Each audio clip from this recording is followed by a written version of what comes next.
HINANCE news, the Biden administration finally laid out its plans for the EV charging station market. This is supposed to revolutionize the driving experience in the United States. Some people are happy, some people are not. But what I do like is the whole Made in America push that the Biden administration is trying to do. I do appreciate them for that. So it's been 8 months. Long awaited final rules on the National Electric Vehicle Charging Network that requires chargers to be built in the United States immediately, and with 55% of their costs coming from the US made components by 2024. Made in America. I keep seeing this whole push for Made in America, and we do appreciate it, Byron. We do appreciate the Made in America, but I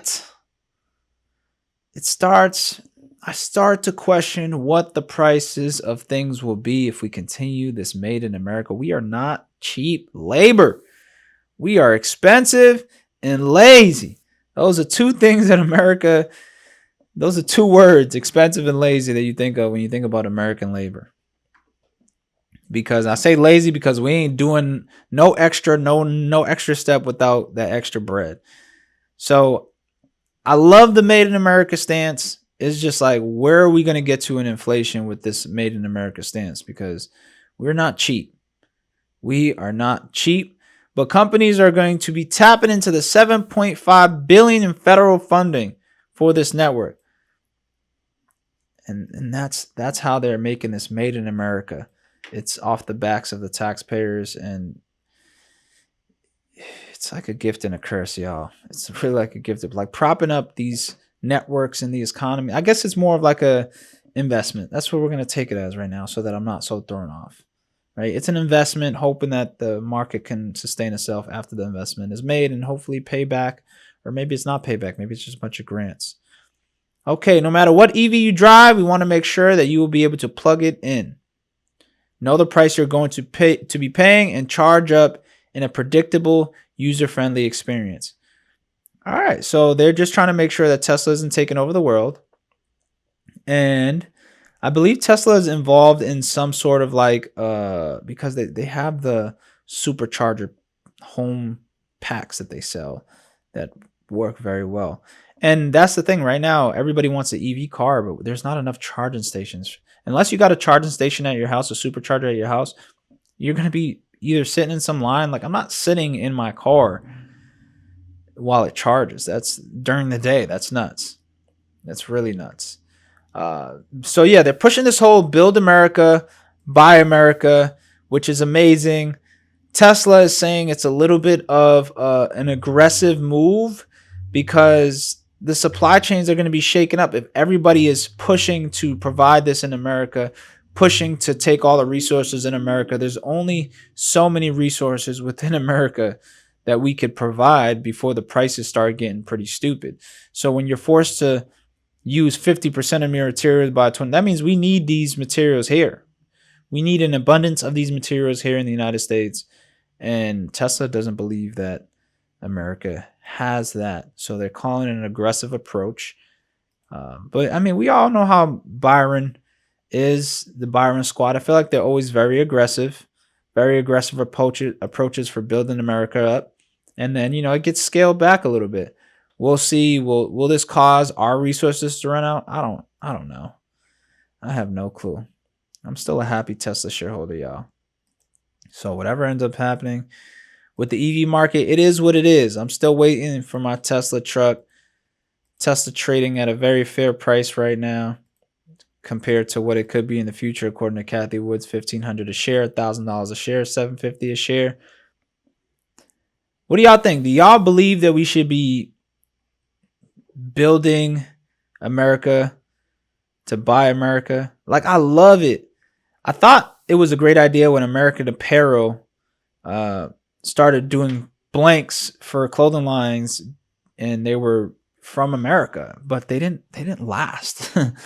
Any of y'all know about American Apparel? What happened to American Apparel? like they couldn't keep up with the industry because the labor was too much. Do America is an online store retailer and former brick and mortar stores operated based in. So yeah, they used to have brick and mortar.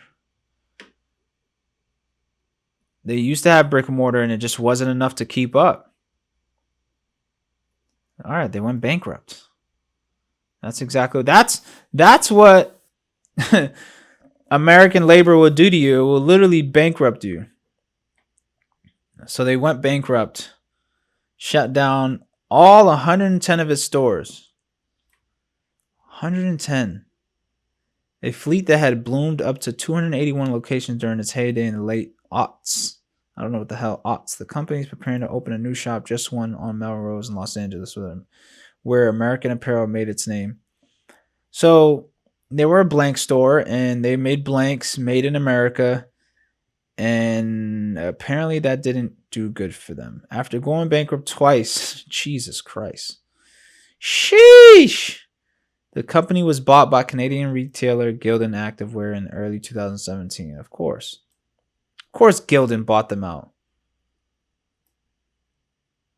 But the key aspects of identity were missing. Its guts were different. American Apparel's journey is a prime example of what can happen when the fallen brand is sold for parts and restarted by new owners. Yeah. That was beginning 2017. Hitting chains like Macy's, Payless. Yeah, I mean, that was definitely, we were heading in a downtime then. We're heading in a downtime now. So, I mean, American labor just isn't it. And I used to love American Apparel, y'all.